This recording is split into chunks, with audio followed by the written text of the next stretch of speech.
qenë aktiv në artin shqiptar, ne ju kemi ndjekur në emisionet ndryshme që keni dhënë televizive apo në koncerte që keni bërë shumë suksesshme në Shkodër, në Korçë, në Elbasan. Dhe kjo tregon që ju jeni një artist real shqiptar, të nderuar teleshikues. Unë kam thënë edhe në koncert që zoti Shej Verdani është një ikonë e këngës shqiptare, është legjendë e këngës shqiptare, është Igur Xhevahiri, është një shembull i madh frymëzimi për të rinj ta këndojnë këngën e lehtë shqiptare, por ta afrojnë atë me ta banin kombëtar. Cili është mendimi juaj për pozicionin e artit në tërësi sot gjatë tranzicionit, si është? Është një pyetje e gali që unë duhet të flas shumë, sepse në një emision që bëhet në televizionin jo publik shqiptar, po ke Vision Plus, misioni Zonë e Lirë, para 2 vjeç kam qenë i ftuar nga Arjan Cani dhe unë kam mbajtur një qëndrim shumë kritik ndaj muzikës shqiptare. Ne kemi ndjekur.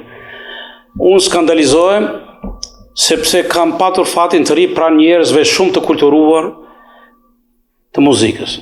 Kam dëgjuar me vesht e mi Çezgzadeh, kam dëgjuar me vesht e mi Mustafa Krantën, kam dëgjuar Pjetër Gacin, Tonin Arabi, njerëz shumë të kulturuar, kishin mbaruar në Rusi.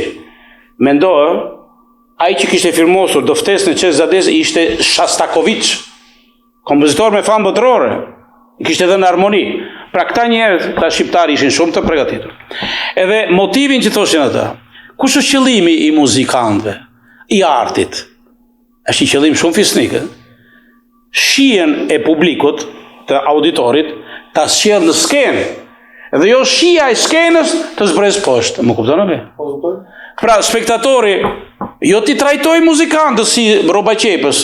Mua më pëlqen kjo, na bëma këtë. Jo, arti duhet i parapri spektatorit.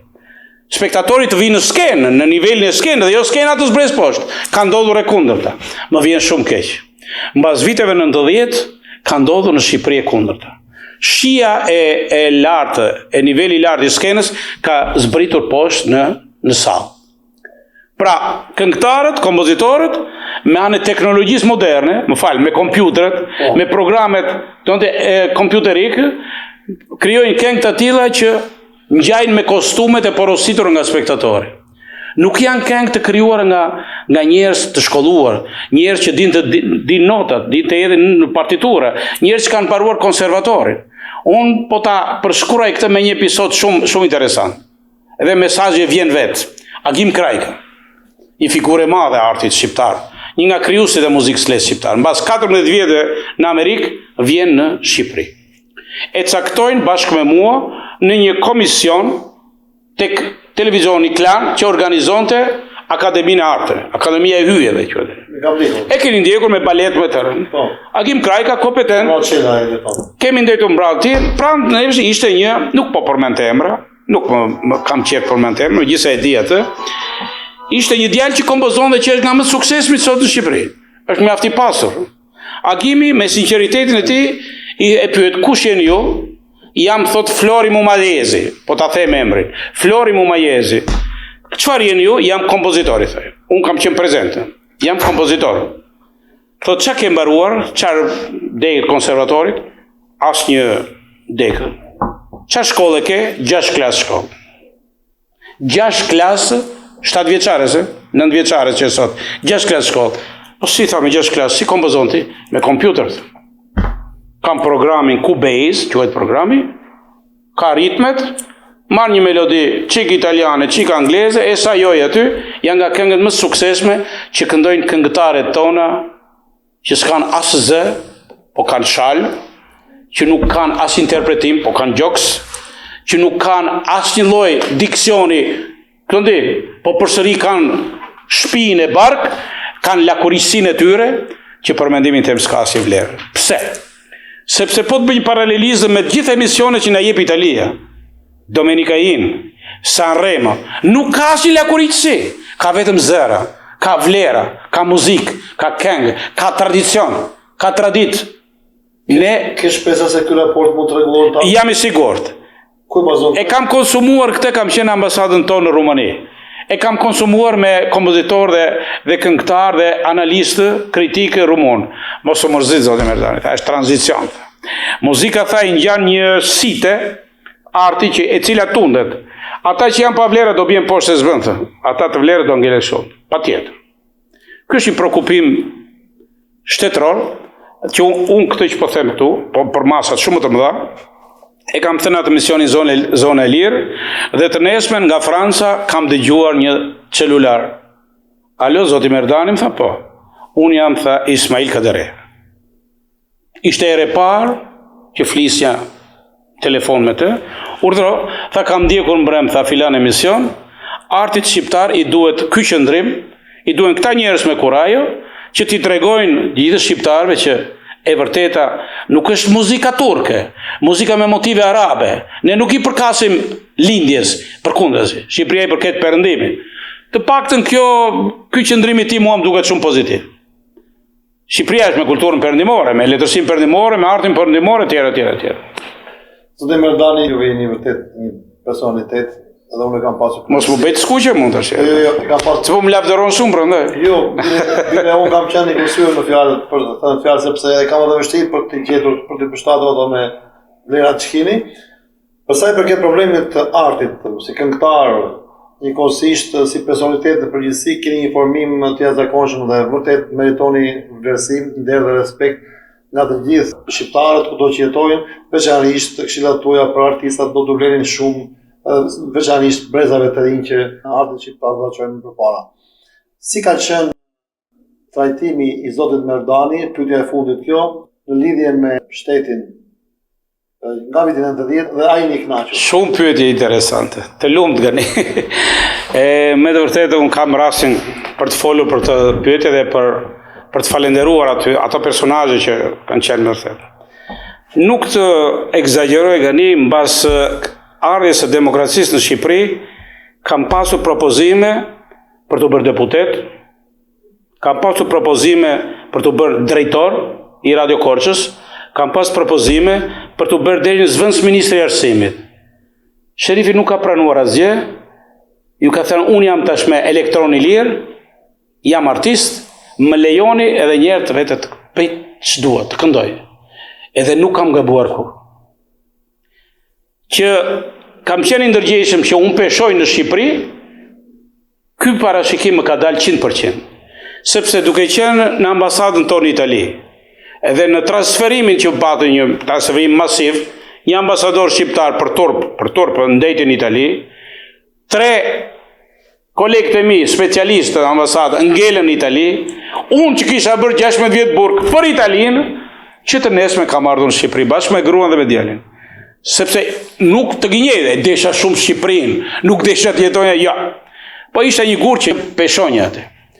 Unë kam rastin të falenderoj të dyja palët në Shqipëri, qoftë qeveritë socialiste, qoftë qeveritë demokratike, që kanë bërë një trajtim të përsosur sherifit, me një respekt jashtëzakonshëm, që në moshën 68 vjeç sot, është punojës i Ministrisë Jashtme, nga punojësin më të vjetër, i respektuar nga të dyja palët me maksimumin e tyre, në mënyrë absolute. Dhe duhet që para 5 vjetëve të kishte dalë në pension, por që nga 9 ministra që kam ndëruar, qoftë socialist, qoftë demokrat, kam pasur këtë raport. Ju mund të punoni derisa të doni, shteti shqiptar ju është borxh 16 vjet, Zoti ju ka dhënë shëndet, Zoti ju ka dhënë mendjen, Zoti ju ka dhënë kapacitetin intelektual, shumë të kënaqur nga puna jote, vazhdoni, edhe unë do vazhdoj. Në intervistën juve ja bën një ish punonjës i sigurimit të shtetit. Mund të flisni. Jo, ne këto ditë kemi folur bashkë dhe vëllezërit e mi para se të vinja këtu ma kanë bërë portretin tuaj. Pa ajo që është më interesante është ndërgjegja juaj. Ne para se të piketonim koncertin ton recital në ambientet e shqiptarëve të Michiganit, kemi shkëmbyer bashkë shumë e-mail në korrespondencën tonë. Dhe sinqeriteti juaj ose qëndron këtu. Ju më jeni prezantuar se kush keni qenë, si keni punuar. Këngë për Everoxhin kam kënduar dhe unë. Kupton? Edhe unë. Këngë për partinë kam kënduar dhe unë. E tillë ishte situata. Ju keni punuar dhe keni mbijetuar, sepse nuk u keni bërë bëma të tjerë. Ata që bën bëma të tjera, kanë gjetur vend tjetër. Në marrëdhëniet me mua ke qenë shumë njerëzor, në marrëdhëniet me familjen time të internuar, prindrit e tu kanë qenë jashtëzakonisht njerëzor, përkundrazi, i kanë ndihmuar jashtëzakonisht shumë. Unë jam nga ata që di të fal, sepse një personazh që më vjen dhe më kërkon falje, megjithëse s'm ka bërë asgjë personalisht, por që e ndjen vetvete që ka pasur një pozicion jo komod, një pozicion jo shumë të favorshëm në opinionin e tyre, unë di ta fal, di ta vlerësoj. Jam i sigurt që ata që do na ndjekin këtë intervistë tonë, me siguri do t'ju bie në sy kjo. Si ka mundësi që Sherif Merdanin e interviston një ish punonjës i sigurimit të shtetit. Ja dhe kjo kështu ndo. Kemi një kryeministër që ka qenë sekretar parti. Kemi një shok tjetër që ka pasur një pozicion. Puna është të kthesh, puna është të krijosh, të pranosh metamorfozën dhe ti e ke pranuar atë. Unë e kisha ruajtur por në fund, si punonjës i Ministrisë Jashtme, si punonjës i Institutit Kombëtar të Diasporës, si artist i merituar Sherif Merdani, të falenderoj në emër të këtyre 3 institucioneve, po i quaj edhe veten time institucion, për një punë kolosale që bën me këtë Albanian TV, për mesazhet e mrekullueshme që i jep këtij populli shqiptar që punon këtu, për këtë bashkëdhetarëve tonë, për një politikë të mrekullueshme që bën në emër të shtetit shqiptar, jo qeverisë. Unë jo shtetin shqiptar, pjesë e cilit jam dhe unë, është një punë me të vërtet fisnike, pavarësisht nga synimet financiare, nga që për mendimin tim duhet të jenë shumë modeste, por që aktiviteti i kësaj qendre, me sa kam parë këto ditë, ku punohet nga mëngjesit darkë, është me të vërtet fisnik, edhe unë të siguroj që këtë motiv, këtë zë, këtë vlerë, do ta çojnë informacionet në Tiranë, në instancat më të larta që njoh punë, nga Ministri i Jashtëm deri në qeveri. Të falenderoj shumë. Të nderuar teleshikues, unë dhe në emrin tuaj e falenderoj zotin Sherif, që patën mundësinë që erdhe këtu në Michigan, jo vetëm si artist, por edhe si punonjës i Ministrisë së Punëve të Jashtme, dhe mendoj se do të shikojmë përsëri në studio. Të falenderoj, ka qenë nga bisedat e mia shumë më të vlerësuara, por më të lehta për të zhvilluar pasi vetë nivelit tuaj mua më lehtësoi këtë. Të falenderoj edhe një herë. Faleminderit shumë për gjithçka.